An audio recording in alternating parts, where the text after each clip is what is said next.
Apabila hidup terbebas dari jeratan hutang, sangatlah nikmat.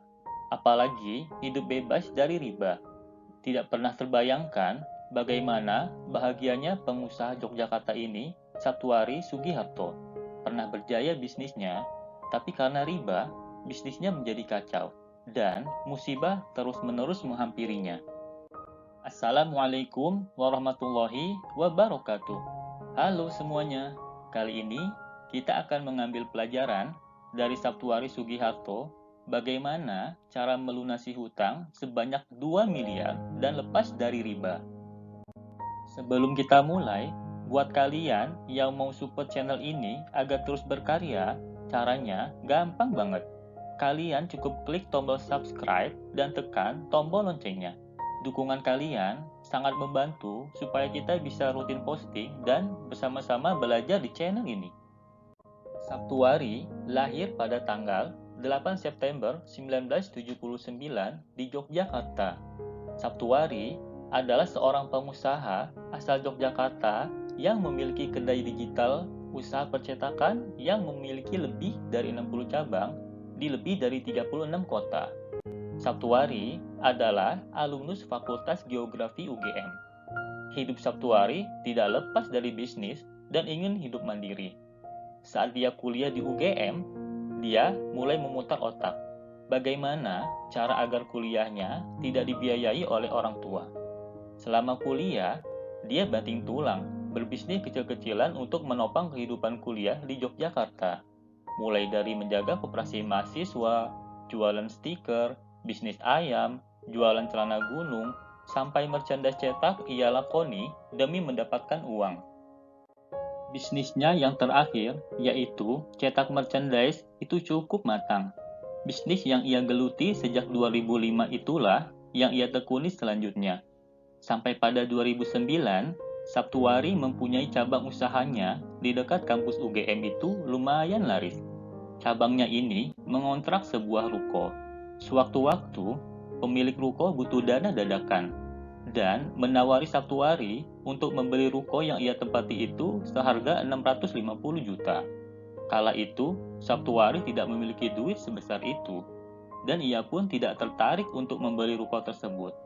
Tapi, pemilik ruko mengajari trik supaya bisa memiliki ruko itu walaupun tidak memiliki duit, yaitu dengan cara pinjam ke bank. Inilah awal hidup Saptuari terjerat dengan riba. Setelah ruko tersebut jadi miliknya, Saptuari fokus pengembangan bisnis cetak merchandise tersebut. Bisnisnya berjalan, namun bisnisnya terus-menerus mengalami kejadian-kejadian aneh dan datang bertubi-tubi. Ujian pertama, mesin bisnis cetak merchandise yang ia operasikan itu sering mengalami kerusakan. Bordir komputer sering rusak. Ujian datang lagi. Manajernya yang menjadi kepercayaan membawa lari duit usaha yang nilainya puluhan juta.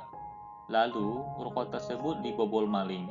12 komputer hilang, laptop, kamera digital pun hilang, dan ruko tersebut mengalami kebakaran. Bukan hanya usaha di ruko itu saja yang kerap kena musibah. Saptuari pun sering kena musibah. Saptuari membeli mobil pertamanya dengan cara kredit di leasing. Saat dia nyetir mobil sendirian ke Purwokerto, dia nyemplung di jurang dekat bibir sungai sedalam 5 meter. Kejadian lainnya, dengan mobil kedua yang ia beli dengan kredit di leasing pun terkena musibah juga. Saat parkir di dekat Bandara Adi Sucipto, mobilnya dibobol maling. iPad di dalam mobil pun lenyap. Saptuari heran, dari ribuan mobil yang parkir, mengapa hanya mobilnya yang dibobol maling? Ternyata bukan hanya Saptuari saja yang kena musibah, istrinya pun terkena musibah juga. Bersama istrinya, Saptuari mengaku pernah nangis malam-malam kehilangan duit sebesar 350 juta dalam semalam gara-gara main trading emas. Apesnya, duit tersebut 90% dari hutang. Sejak kejadian itu, Saptuari mulai terasa gelisah. Puncaknya, saat istrinya berangkat ngaji, menggunakan motor yang ia beli secara kredit, ditabrak orang. Kakinya retak sehingga dia pakai kruk selama 3 bulan. Musibah silih berganti ini belum membuat Saptuari sadar dan berhijrah. Kemudian, Suatu waktu, pada 2014, ada seminar hutang dan riba di Yogyakarta yang diisi oleh Ustadz Samsul Arifin. Entah kenapa, satu hari datang ke seminar itu, tapi dengan rasa berontak dan kalut. Waktu berlanjut. Sewaktu-waktu, Sabtu hari bertemu teman pengusaha di Jakarta dan ditanyakan, apakah ia sudah baca surah Al-Baqarah ayat 278 sampai 279. Ayat ini mengandung perintah Allah agar meninggalkan riba. Puncak kegelisahan itu membawanya pada titik sadar. Jangan-jangan selama ini kena musibah gara-gara mempraktikkan riba. Akhirnya, Sabtu hari bertekad mau punya usaha tanpa riba. Lalu, semua asetnya dijual untuk bayar hutang. Waktu itu, hutangnya ada di 13 titik dengan total 2,1 miliar, baik yang ada riba ataupun tidak. Sabtu hari membagikan pengalamannya bagaimana langkah-langkah untuk lepas dari hutang dan riba. Kesatu, bertaubat. Perbanyak sholat taubat dan minta ampunan kepada Allah atas semua dosa yang pernah dilakukan. Kedua, berazam. Bercita-citalah sampai mentok agar dapat melunasi semua hutang. Ketiga, perbaiki ibadah secara total. Memantaskan diri dengan cara ibadah, sholat di awal waktu, secara berjamaah di masjid, agar Allah melirik kita. Keempat, berani melepas aset. Ada 3 pilihan dalam melepas aset, yaitu 1. Amputasi, yaitu langsung jual aset, tidak peduli untung rugi, yang terpenting asetnya dijual untuk bisa melunasi hutang. Kedua, rawat inap, yaitu tidak harus menjual aset, akan tetapi terus berusaha agar hutang segera lunas. Misalnya, ketika punya rumah KPR yang cicilannya selama 15 tahun, dan kita bersungguh-sungguh agar dalam tempo waktu 3 tahun dapat melunasi hutang. Ketiga, rawat jalan, yaitu selesaikan semua hutang sesuai dengan jadwalnya.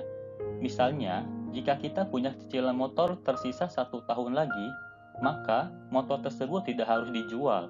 Akan tetapi, kita tetap menyelesaikan membayar cicilan sampai selesai. Tapi, jangan pernah lagi membuka akad riba.